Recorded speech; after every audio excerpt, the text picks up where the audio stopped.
बल्दिया उज़्मा कराची में जामन दास के मुतवातिर कारनामे पर मुत्तहदा वर्कर्स फ्रंट शदीद एहतजाज करती नजर आ रही है। मुत्तहदा वर्कर्स फ्रंट के रहनुमाओं का कहना है कि जामन दास मुतवातिर कोई ना कोई नया कारनामा अंजाम दे रहे हैं और एडमिनिस्ट्रेटर के साथ साथ मेट्रोपॉलिटन कमिश्नर को इसकी तरफ देखने की ज़रूरत है।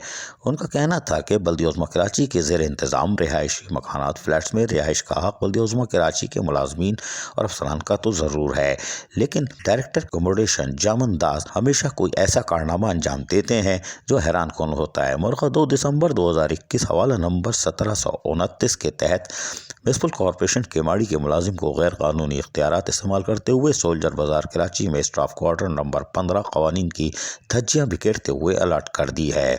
मुत्तहदा वर्कर फ्रंट्स के रहनुमाओं ने कहा कि बल्दिया उज़्मा कराची में मुलाजमीन के मौजूदा मसाइल और ख़ासकर ऐसे गैर कानूनी अमल पर हम तमाम जिम्मेदारान, ओहदेदारान, लेबर डिवीज़न, मजदूर यूनियन, मुत्तहदा वर्कर्स फ्रंट शदीद एहतजाज करती है और इसकी मजम्मत करती है। Administrator Karachi Murtaza Wahab metropolitan commissioner Afzal Saidi से इंतहाई अदब से गुजारिश करते हैं कि जामन दास को किसकी आशीर्वाद है कि इस तरह के गैर कानूनी मुसलसल काम करते चले आ रहे हैं। एक तरफ तो बल्दिया उज़्मा कराची के मुलाजमीन वैसे ही परेशान है, फिर इनको इस तरह के ऊँचे हथकंडों से हिरासा किया जा रहा है, इसकी हम शदीद मजम्मत करते हैं। अज़ीज़ आरिफ, KBS बल्दिया न्यूज़ कराची।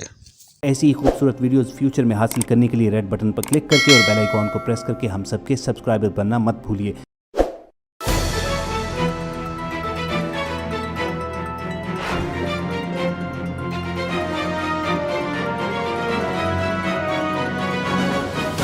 KBS बल्दियात न्यूज़।